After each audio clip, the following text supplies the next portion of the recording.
नमस्कार, आप सभी का फिर से स्वागत है हमारे YouTube चैनल कंप्यूटर युग में। लास्ट टाइम आपको वीडियो में हम एक्सेल के बारे में बात कर रहे थे और एक्सेल के कुछ टॉपिक्स के बारे में बताए भी थे, बेसिक एक्सेल के बारे में।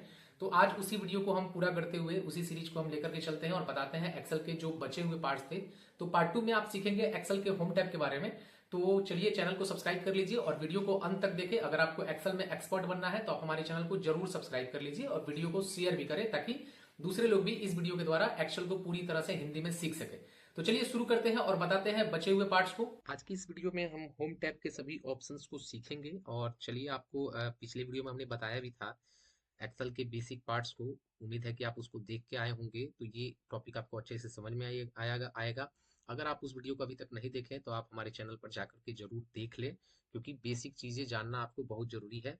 वो चीज़ें अगर हम आपको यहाँ पर बताएंगे तो फिर आप कंफ्यूज हो जाएंगे, तो आप निश्चित रूप से उस वीडियो को देख लीजिए। और उसके बाद आज हम शुरू करते हैं एक्सेल में होम टैब के बारे में। ये होम टैब सबसे मेन टैब होता है एक्सेल का और इसका नाम भी है, इसीलिए होम टैब भी रखा हुआ है। तो आज आपको हम होम टैब की कुछ चीज़ें समझाते जो आपको जानना बहुत ज़रूरी है। होम टैब जैसे ही आप ओपन करेंगे आपको इसमें कुछ लाइनिंग ऐसे शो करेगा।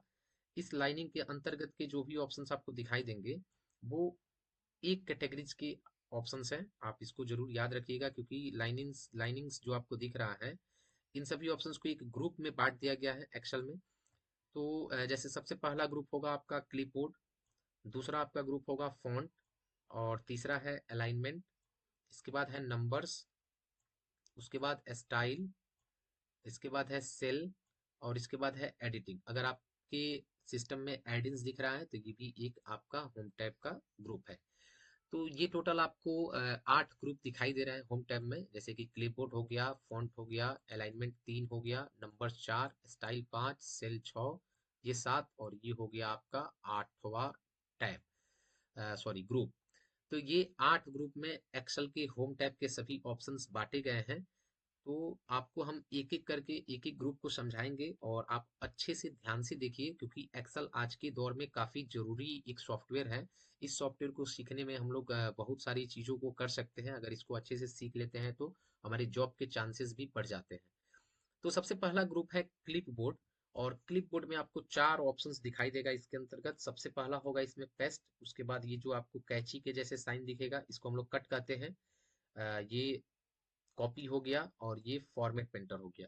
तो ये 4 ऑप्शंस इसमें आपको दिखाई देंगे और एक एक करके इन सभी ऑप्शंस को आपको हम समझाते हैं, क्योंकि हमने बोला हुआ है कि हम बिगिनर टू एडवांस तक आपको लेके जाएंगे। तो हर एक चीज को समझना बहुत जरूरी है। जैसे सबसे पहला ऑप्शन पेस्ट हाईलाइट कैसे होगा, तो इसके लिए आपको कट या कॉपी पहले करना पड़ेगा। जैसे पहला ऑप्शन आपको कट दिख रहा है, जैसे मान लीजिए कि कोई ये बोलता है कि ये जो टेक्स्ट यहाँ लिखा हुआ है इसको यहाँ नहीं रखना है, इसके नीचे ला देना है, यहाँ ला देना है। तो हम फिर क्या करेंगे? एक तो प्रोसेस है कि इसको आप टाइप कीजिएगा। टाइप करेंगे तो आपका काफ़ी टाइम वेस्ट होगा। तो आप इसको क्या करें कि इसको सेलेक्ट करें, यहाँ से कट करें, कट करेंगे और फिर जहां हमको ले जाना होगा वहां रखेंगे, और वहां रखने के बाद फिर पेस्ट ऑप्शन पर आपको क्लिक कर देना होगा। जैसे ही पेस्ट करेंगे आपका वो टेक्स्ट वहां से उठ के यहाँ चला आएगा। तो ये हो गया कट और पेस्ट। पेस्ट का बेसिक काम यही है कि जो भी कट या कॉपी के द्वारा आप कमांड देंगे वो उसको हम लोग पेस्ट कर सकते हैं। अगली जो टॉपिक है वो है कॉपी। तो कॉपी का मतलब ये होता है कि जैसे मान लीजिए कि जब आप कट और पेस्ट के द्वारा ये टेक्स्ट वहां से उठाकर यहाँ लेके चले आए। कई बार ऐसा होता है कि कोई ये कह दे कि ये जो टेक्स्ट आपका यहाँ लिखा हुआ है सेम टू सेम ऐसा ही टेक्स्ट हमको यहाँ भी रखना है। तो फिर आप क्या करेंगे? आप इन दोनों को सेलेक्ट करेंगे, कॉपी पर क्लिक करेंगे, और जहां आपको रखना होगा उस टेक्स्ट को वहां क्लिक करके और फिर पेस्ट कर देंगे। तो ऐसे में क्या होगा कि हमारा टेक्स्ट पहले जिस जगह पर मौजूद था वहां भी रहेगा, और जहां हमने पेस्ट किया वहां भी उस टेक्स्ट की एक दूसरी कॉपी आ जाएगी। तो ये था कट, कॉपी और पेस्ट। अगला जो टॉपिक है वो है फॉर्मेट पेंटर। जैसे कि हम देख पा रहे हैं कि हमारा ये जो डाटा बना हुआ है इसमें सीरियल नंबर, नेम, सैलरी और सिटी आपको थोड़ा बोल्ड दिख रहे हैं। सपोज दैट इसमें हम लोग कुछ और भी चीजें कॉमन कर देते हैं, जैसे कि टेक्स्ट की साइज थोड़ी सी बढ़ा देते हैं। तो आप देख पा रहे हैं कि इसकी फॉन्ट अलग है और नीचे वाले सभी टेक्स्ट की फॉन्ट अलग है। अब कोई आपसे ये कह दे कि ये जो ऊपर आपको फॉन्ट दिखाई दे रहा है या फिर जो भी स्टाइल दिख रहे हैं सेम इसी स्टाइल में इस कंप्यूटर युग और इस नंबर्स को आपको कर देना है। तो आप क्या करेंगे? पहले इसमें से किसी भी टेक्स्ट को या फिर पूरे टेक्स्ट को ऐसे सेलेक्ट करेंगे, फॉर्मेट पेंटर लेंगे, और फॉर्मेट पेंटर लेने के बाद यहाँ आएंगे, आप देखेंगे कि माउस का जो पॉइंटर है वो एक ब्रश के जैसे शो कर रहा है। फिर आप यहाँ आकर और माउस का लेफ्ट बटन दबाकर और दोनों को सेलेक्ट करके छोड़ेंगे जैसे ही, तो आप पाएंगे कि ये टेक्स्ट भी इस टेक्स्ट के जैसे हो गया। इसी तरह अगर इस कंप्यूटर युग के जैसे हमको नीचे वाले को कर देना है तो हम यहाँ क्लिक करेंगे, फॉर्मेट पेंटर पर जाएंगे और फिर नीचे वाले टेक्स्ट पर हम जैसे ही क्लिक करेंगे तो ये हमारा उसी फॉर्मेट में हो गया।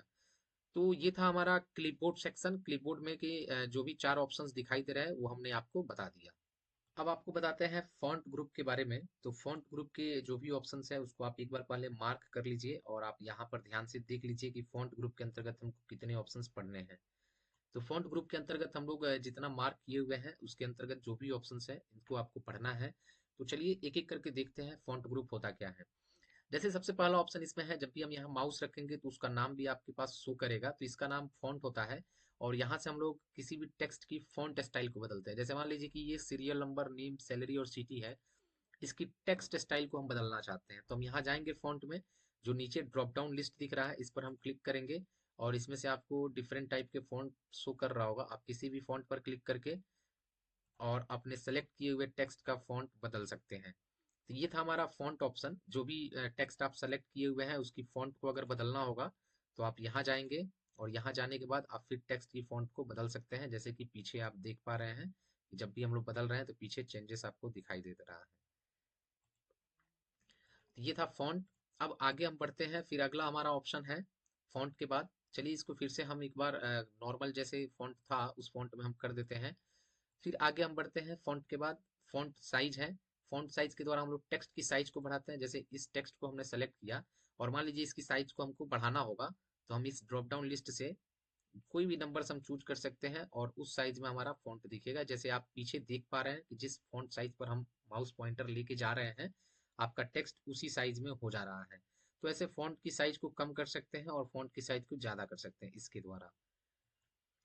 अगला हमारा टॉपिक है जिसको हम लोग कहते हैं ग्रो फॉन्ट या फिर इंक्रीज फॉन्ट साइज। इसके द्वारा भी आप फॉन्ट साइज बढ़ा सकते हैं, या तो फिर आप इसमें से मैनुअली चुन लीजिए कि कितना आपको रखना है, या फिर आप चाहे तो यहाँ से एक एक करके यहाँ पर क्लिक करके जो बड़ा वाला ए आपको दिखाई दे रहा है यहाँ से क्लिक कर रहे हैं तो भी आपका फॉन्ट साइज बढ़ रहा है। आप ध्यान से देख पा रहे होंगे इसके ऊपर। इसके ठीक बगल में ऑप्शन दिख रहा है जिसको हम लोग कहते हैं decrease font size. Decrease font size के द्वारा आप क्लिक करके और अपने टेक्स्ट की साइज को कम कर सकते हैं।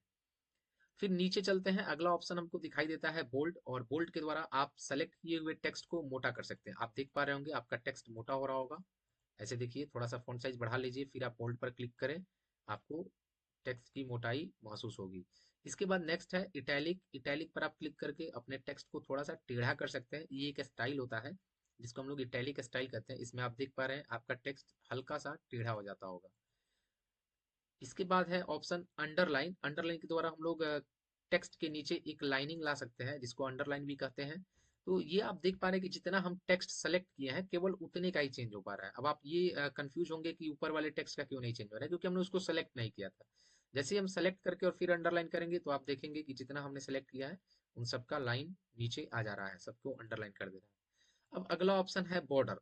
देखिए बॉर्डर मोस्ट इंपॉर्टेंट चीज है। एक्सेल में कोई भी डेटा आप बना रहे हैं और उसको अगर प्रिंट निकालना है तो आपको बॉर्डर लगाना अनिवार्य है, क्योंकि जब तक हम लोग बॉर्डर नहीं लगाएंगे, ये प्रिंट प्रीव्यू अगर इसका हम देखते हैं, चलिए फाइल में जा करके और आपको प्रिंट का प्रीव्यू दिखाते हैं, तो इधर आप देख पा रहे होंगे इधर का जो टेक्स्ट आपको दिख रहा है इसके अंदर ये लाइनिंग शो नहीं कर रहा है।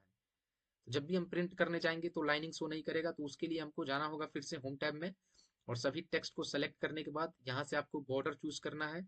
इसमें आपको ऑल बॉर्डर में जाना है और क्लिक कर देना है। फिर आप देखेंगे जब भी प्रिंट निकालने जाएंगे तो अब यहाँ पर आपको टेक्स्ट का बॉर्डर शो कर रहा होगा। इस एरिया में आप देख पा रहे हैं टेक्स्ट का बॉर्डर आ गया है। तो इसीलिए बॉर्डर ऑप्शन एक मोस्ट इंपॉर्टेंट ऑप्शन है। आप इसको जरूर जान लीजिए कि बॉर्डर से क्या होता है। अगला ऑप्शन है फिल कलर। तो फिल कलर देखिए क्या होता है। फिल कलर मीन्स होता है कि कोई भी टेक्स्ट आपने सेलेक्ट किया और उसके बैकग्राउंड में कोई कलर फिल करना है, जितने भी सेल हमने सेलेक्ट किया हुआ है, तो आप यहाँ से जाएंगे और कोई भी कलर आप सेलेक्ट करेंगे तो वो आपके सेल में फिल हो जाएगा। जिस सेल में, जैसे इन दोनों को सेलेक्ट किया हमने और यहाँ जाने के बाद हमको suppose that green colour fill करना है, तो हम क्लिक कर देंगे तो दोनों में ग्रीन कलर फिल हो जाएगा। तो ये फिल कलर होता है, टेक्स्ट की और सेल की बैकग्राउंड में कलर फिल करता है। अगला ऑप्शन है फॉन्ट कलर। फॉन्ट कलर के द्वारा हम लोग टेक्स्ट की कलर को बदलते हैं। जैसे ये जो टेक्स्ट आपको दिखाई दे रहा है, यहाँ से जा करके और रेड कर दीजिएगा तो टेक्स्ट का कलर रेड हो जाएगा। जैसे आप करना चाहें, आप देख पा रहे होंगे टेक्स्ट का कलर बदल रहा होगा। जैसे इसको हमने रेड कर दिया तो ये सभी टेक्स्ट रेड कलर में हो गए। तो ये था हमारा फॉन्ट ग्रुप। उम्मीद करते हैं कि फॉन्ट ग्रुप भी आप लोग समझ गए होंगे, और अगले पार्ट्स में हम आपको बताएंगे अलाइनमेंट ग्रुप के बारे में। तो अलाइनमेंट ग्रुप यहाँ से शुरू होकर के और फिर ये आपका यहाँ तक जाता है, और इसके अंतर्गत की जितने भी ऑप्शंस हैं उसे हम लोग अलाइनमेंट ग्रुप के ऑप्शंस कहते हैं। तो चलिए अलाइनमेंट ग्रुप में आपको बता देते हैं कि सबसे पहला ऑप्शन जो आपको दिखाई देता है ये अलाइन टॉप है, और इसमें आप जाते हैं तो ये अलाइन लेफ्ट कहलाता है। तो ऐसे करके आप टॉप अलाइन है, ये मिडिल अलाइन है, और ये बॉटम अलाइन है। जहां आप माउस पॉइंटर रखेंगे उसका नाम शो करेगा। तो इन सबको हम ऐसे समझेंगे कि जैसे मान लीजिए किसी सेल में कोई डाटा सेलेक्ट किया हुआ है। जैसे यहाँ पर कोई डाटा सेलेक्ट किया हुआ है, ठीक है। तो आप इस डाटा को देख पा रहे हैं, और ध्यान से इसको देखने का और समझने का प्रयास कीजिएगा, क्योंकि ये कोई भी फॉर्मेट बनाते समय आपको काफी काफी ज्यादा इस्तेमाल करना पड़ जाएगा। तो इन सभी टेक्स्ट को हमने सेलेक्ट किया, और जैसे अभी ये सेंटर अलाइन पर क्लिक है, हम इसको लेफ्ट कर देते हैं। तो जैसे ही आप लेफ्ट करेंगे, टोटल टेक्स्ट आपको देख पा रहे होंगे कि इस सेल में लेफ्ट साइड में चला गया है। उसी तरह अगर हम सेंटर करते हैं तो हमारा सभी टेक्स्ट सेंटर लाइन में हो जाएगा, और वैसे ही हम अगर राइट करते हैं तो हमारा सभी टेक्स्ट राइट अलाइन में हो जाएगा। तो ये तीन ऑप्शन जो आप देख पा रहे हैं वो लेफ्ट, राइट और सेंटर। उम्मीद करते हैं ये तीनों ऑप्शंस आप समझ जाएंगे और इसका अच्छे से इस्तेमाल कर पाएंगे। इसके बाद जो ऊपर ऑप्शन आपको दिखाई दे रहा है टॉप अलाइन, तो आप देख पा रहे हैं जैसे कि जो सेल हमने सेलेक्ट कर रखा है, इस सेल में जो हमारा टेक्स्ट है वो सेल के बीच वाली पोजीशन में लिखा हुआ है। बीच वाली पोजीशन का मतलब ये है कि ऊपर से और नीचे इसमें इतना जगह खाली है, और टेक्स्ट आपका सेल के बीचों बीच लिखा हुआ है। इसकी हाइट की बात हो रही है, तो सेलेक्ट करके हम हाइट में आप टेक्स्ट को टॉप कर सकते हैं। आप देख पा रहे होंगे सेल आप ऊपर की तरफ चला गया। मिडिल करते होंगे तो बीच में आ जाएगा, और फिर आप डाउन करेंगे तो नीचे आ जाएगा। तो ये बॉटम अलाइन है, ये मिडिल अलाइन है, और ये टॉप अलाइन है। उसी तरह से अगर आपको लेफ्ट करना है और राइट करना है और सेंटर करना है तो आप इसका भी इस्तेमाल कर सकते हैं। सबसे बेहतर इसमें अलाइन सेंटर और फिर मिडिल अलाइन को आप मार्क करके रखें, क्योंकि इसमें आपका जो भी टेक्स्ट होता है वो सेल में अकॉर्डिंग फिट बैठता है। फिर अगले ऑप्शन की तरफ हम बढ़ेंगे, जिसका नाम है इंक्रीज इंडेंट और डिक्रीज इंडेंट। तो इसमें क्या होता है कि जैसे मान लीजिए कि ये सेल में हम सेलेक्ट कर रखे हैं नेम वाले सेल में, और इंक्रीज इंडेंट करते हैं तो आप देख पा रहे होंगे कि टेक्स्ट आपका आगे की तरफ जा रहा होगा, और डिक्रीज इंडेंट के द्वारा आप अपने हिसाब से इसको पीछे ला सकते हैं और एडजस्ट कर सकते हैं। ठीक है, तो ये इंक्रीज और डिक्रीज आप समझ गए होंगे। इसके बाद फिर हम, अगर मान लीजिए किसी सेल में कोई चीज हमने टाइप किया हुआ है, जैसे हमने यहाँ पर टाइप किया हुआ है सुपर, तो आप देखेंगे कि सेल में सेलेक्ट करेंगे और यहाँ हम जाएंगे ओरिएंटेशन ऑप्शन, इसका नाम है। ओरिएंटेशन पर हम क्लिक करेंगे तो यहाँ पर घूमने के लिए आपको रोटेट कर सकते हैं टेक्स्ट को। जैसे हमने काउंटर क्लॉकवाइज इसको एंगल दे दिया, तो आप देख पा रहे हैं कि उस सेल में जो हमारा टेक्स्ट टाइप हुआ है वो एक कॉर्नर से दूसरे कॉर्नर की तरफ दिखाई दे रहा है। उसी तरह अगर हम यहाँ पर क्लिक करके और क्लॉकवाइज कर दे तो टेक्स्ट आपका ऐसे हो जाएगा। तो इसमें डिफरेंट ऑप्शंस दे रहा है, आप ऊपर नीचे भी टेक्स्ट को कर सकते हैं। और फिर से अगर आपको नॉर्मल करना होगा तो आपको एक बार और इसी ऑप्शन पर क्लिक करना होगा।